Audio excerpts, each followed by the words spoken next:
كما كتب على الذين من قبلكم لعلكم تتقون صدق اللہ العظیم۔ یا ایھا الذین آمنوا کا درس جاری ہے۔ اس آیت مبارکہ میں اللہ تعالیٰ کی طرف سے حکم دیا گیا ہے، اے ایمان والو تم پر روزے فرض کیے گئے ہیں۔ روزوں کے سلسلے میں درس جاری ہے۔ کل آپ حضرات کے سامنے اقسام روزہ کے متعلق ذکر کیا تھا۔ آج کے درس میں ممنوعات روزہ یعنی ایسے دن جس میں شریعت نے روزہ رکھنے سے منع فرمایا ہے، ان دنوں کا ذکر کیا جا رہا ہے۔ عید الفطر اور عید الاضحیٰ کے دن روزہ رکھنے سے منع فرمایا گیا ہے، اور اسی طرح ایام تشریق یعنی عید الاضحیٰ کے بعد 11 ذی الحجہ، 12 ذی الحجہ اور 13 ذی الحجہ کو روزہ رکھنا بھی منع کیا گیا ہے۔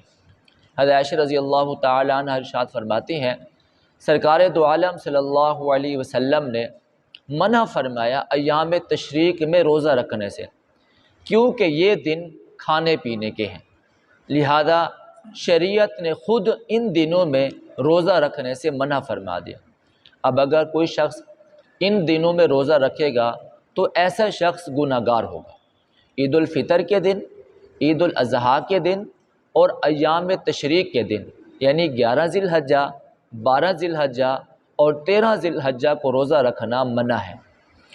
اسی طرح استقبال رمضان کا روزہ رکھنا یعنی رمضان سے ایک دن پہلے یا 2 دن پہلے استقبال رمضان کا روزہ رکھنا اس سے بھی منع فرمایا گیا ہے۔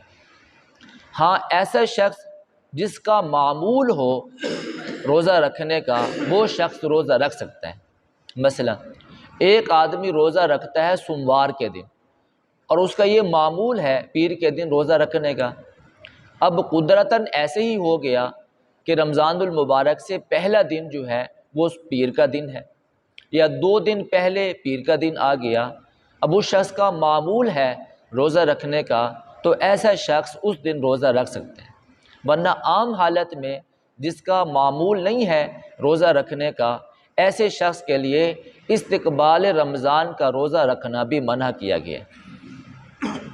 آپ صلی اللہ علیہ وسلم نے ارشاد فرمایا، تم میں سے کوئی شخص بھی استقبال رمضان کا روزہ نہ رکھے، یعنی 1 دن یا 2 دن پہلے روزہ نہ رکھے بلکہ رمضان المبارک کے ہی روزے رکھے جائیں گے۔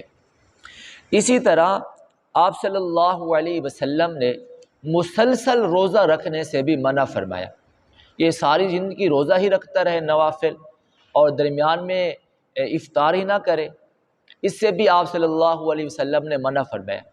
جیسے کہ حضرت عبداللہ بن عمر بن العاص رضی اللہ تعالی عنہما کی عادت تھی، آپ مسلسل روزہ رکھا کرتے تھے۔ آپ صلی اللہ علیہ وسلم کو اس بات کی خبر ملی کہ عبداللہ بن عمر بن العاص ہمیشہ روزہ رکھتے ہیں، نوافل روزہ رکھتے ہیں اور مسلسل روزہ رکھتے ہیں۔ آپ صلی اللہ علیہ وسلم نے انہیں بلایا اور فرمایا کہ مجھے خبر ملی ہے کہ تم مسلسل روزہ رکھتے ہو۔ انہوں نے فرمایا یا رسول اللہ بالکل ٹھیک بات ہے، میں مسلسل روزہ رکھتا ہوں۔ آپ صلی اللہ علیہ وسلم نے اس سے منع فرمایا تمہاری آنکھ کا بھی حق ہے اور تمہارے جسم کا بھی حق ہے، تمہاری بیوی کا بھی حق ہے اور تمہارے مہمانوں کا بھی حق ہے۔ تم جو رات کو عبادت مسلسل کرتے ہو اور آرام نہیں کرتے اور دنوں کے مسلسل روزے رکھتے ہو اور پھر میں افطار نہیں کرتے، میں اس سے تمہیں منع کر رہا ہوں۔ رات کو عبادت بھی کرو، آرام بھی کرو، دن کو روزہ بھی رکھو اور افطار بھی کرو۔ تو مسلسل روزہ رکھنے سے بھی شریعت نے منع فرما دیا ہے، کیونکہ اس سے جسم میں کمزوری واقع ہو جائے گی اور شریعت نہیں چاہتی کہ بندہ اس طرح مسلسل نوافل روزہ رکھتا رہے اور اپنے جسم کا بھی حق ادا نہ کرے۔ اسی طرح وصال کا روزہ رکھنا بھی منع ہے۔ وصال کا روزہ رکھنے کا مطلب یہ ہے کہ ایک دن روزہ رکھا ہے، اب بغیر افطار کیے دوسرے دن کے روزے کی نیت کر، اس سے بھی شریعت نے منع کیا ہے۔ بلکہ ایک دن روزہ رکھیں تو شام کو افطار کریں، اگر دوسرے دن روزہ رکھنا ہے تو دوسرے دن روزہ رکھیں پھر افطار کریں۔ بغیر افطار کیے دوسرے روزے کی نیت کرنا شریعت نے اس سے منع فرما دیا۔ ایک صحابی نے عرض کہ یا رسول اللہ، آپ تو ایسا کر لیتے ہیں کہ آپ نے روزہ رکھا ہے اور پھر آپ نے افطاری نہیں کی بلکہ دوسرے دن کی روزے کی نیت کر لی ہے۔ آپ صلی اللہ علیہ وسلم نے ارشاد فرمایا، تم میں سے کون ہے جو مجھ جیسا ہو؟ جب میں اگر اس طرح روزہ رکھ لیتا ہوں تو میرا پروردگار مجھے کھلاتا ہے، تو وصال کے روزہ رکھنے سے بھی منع فرما دیا گیا۔ اسی طرح اکیلا 10 محرم کو روزہ رکھنا، اس سے بھی شریعت نے منع فرما دیا۔ 10 محرم کا اکیلا روزہ رکھنا، آپ صلی اللہ علیہ وسلم مدینہ منورہ میں تشریف لے گئے، آپ صلی اللہ علیہ وسلم نے دیکھا یہودی اور نصارہ وہ بھی 10 محرم کو روزہ رکھتے ہیں۔ آپ صلی اللہ علیہ وسلم نے ارشاد فرمایا، اس سے پہلے ہم صرف 10 محرم کا روزہ رکھا کرتے تھے، لیکن یہودی بھی اس دن کا روزہ رکھتے ہیں، لہذا آج کے بعد ہم صرف 10 محرم کا روزہ نہیں رکھیں گے بلکہ اس سے پہلے ایک دن اور بھی ہم ملائیں گے، یعنی 9 محرم کا روزہ بھی ساتھ ملا کر رکھیں گے۔ لیکن آپ صلی اللہ علیہ وسلم اس سال آنے سے پہلے آپ دنیا سے وصال فرمائے گئے۔ تو اکیلا 10 محرم کا روزہ رکھنا، اس سے بھی شریعت نے منع فرما دیا ہے، بلکہ 10 محرم کے ساتھ 9 محرم کا روزہ بھی رکھا جائے۔